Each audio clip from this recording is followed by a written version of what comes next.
What you're looking at here are the different units that was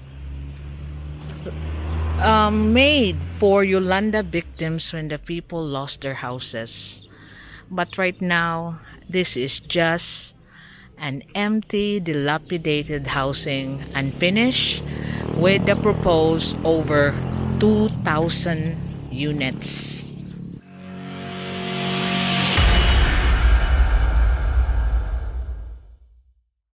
So you can see this is the whole unit. The septic tank is on the front, and that is the whole square with a little room. But this will be open like this, with the kitchen on the side and one small room that they can divide on a small lounge.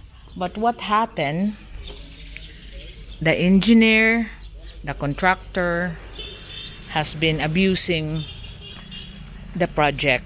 This is under the President's call for housing permanently the Yolanda victims. Endless housing.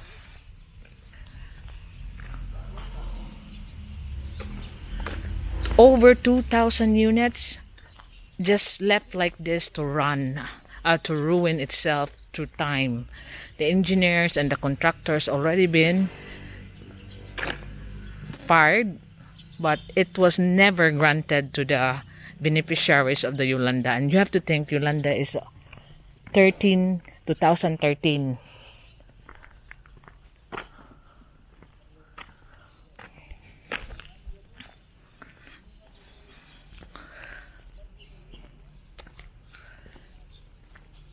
And on, excavation, unfinished project, just left to ruins. They have a guard here that's watching it because people will be stealing all the bars, all the sheets. But what a waste. It's on and on over there. But I will be just showing you what a potential project and what is the sickness that needs to be stop in this country. This is supposed to be given to the victims of Yolanda, but it's 2013 and now it's 2021.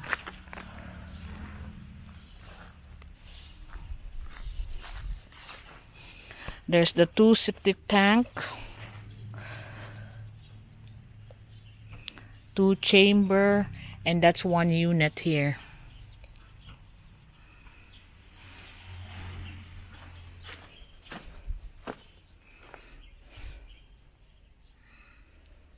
It may be a cheap housing, but if you're giving it to the poor that's been the victim of Yolanda, it's better than what the actual sheds that they're living. Over 2,000 units, I was told by the guard, but it's just left like this because of corruption, mismanagement.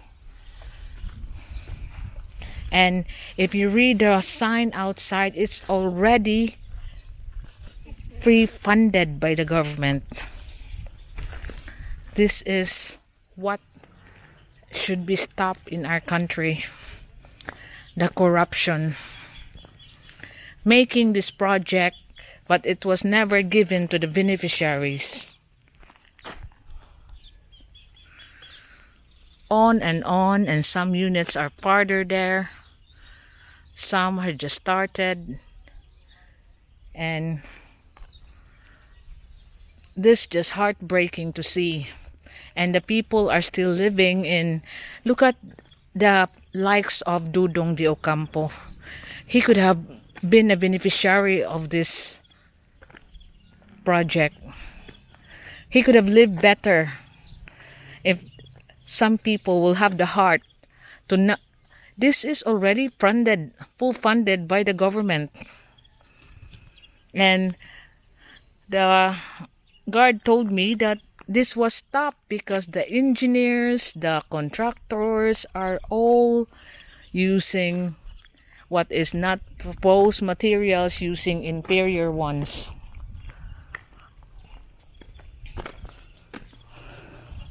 You know, it's just, look, I was looking at how Dudong Rio Campo lives. And if he had one unit here and his daughter, they could have lived decently without rent, because this will be given free to the beneficiaries. But what a waste.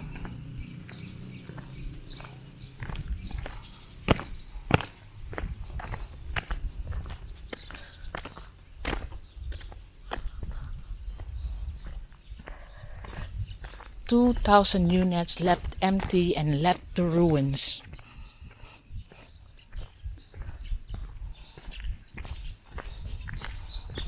Roads has been made, but the road is not even finished, only just the one here on the front for show.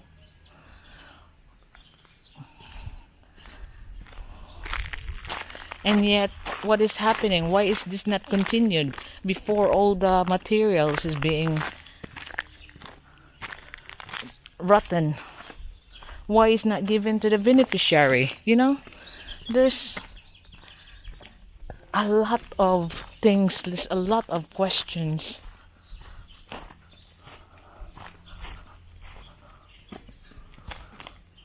Look at this.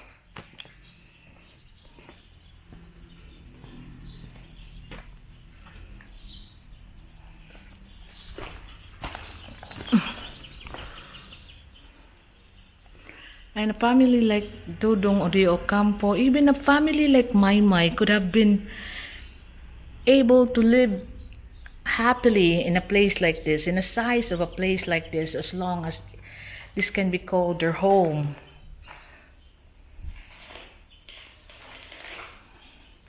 And yet the heartless people, contractors, engineers, just allow this to ruin.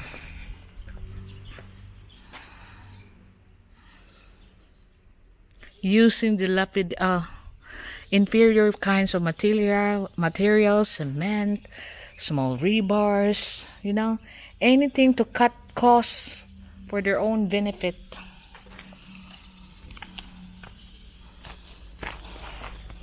And even the family of Luis, this is better than what they are given there and where they're living right now. If they are given a place like this is bigger than what they got.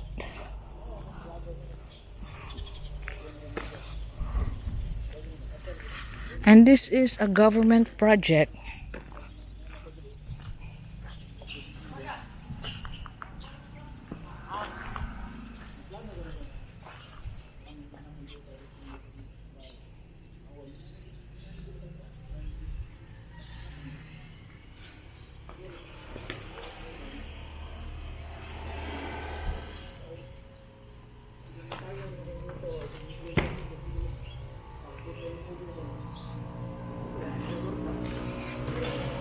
There's a kitchen, a decent kitchen inside a room, and there's the toilet and bathroom. And they have a little area on the back for their laundry. What a waste. See, the government can actually help, but the problem is the sickness of society. The people who are heartless to just enrich themselves in the name of exploiting the name of the poor. And this is no different from those bloggers that show you, foreign bloggers, even Filipino bloggers, with no accountability, asking donations to help the poor, and then they are helping themselves. Let's build someone's house, and yet he's the one living inside that house with his girlfriend. There's actually their house together. Exotic vacations, brand new cars. What is this, people? And this is heartbreaking for me.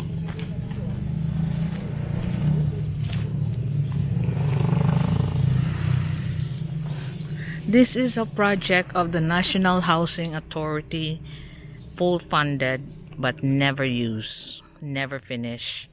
just left to ruins. So even the trucks here is reported to be brand new, but you can see it's a surplus trucks.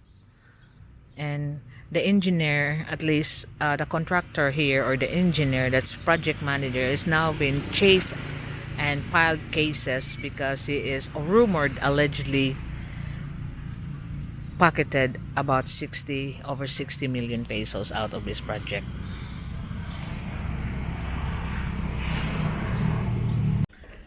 So this is how it's announced here.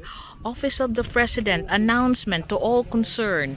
The National Housing Authority, upon the directive of the President of the Philippines, Rodrigo R. Duterte, is now ready to turn over all completed housing units to the local government of Madridejos, province of Cebu. Please be informed that these housing units has been declared full grant free by the President and ready for award to Yolanda qualified victims. Please visit your municipal mayor for award and for the award and occupancy. Thank you, NHA management. But you can see that it's not even ready for any turnover. This is just a wasted project.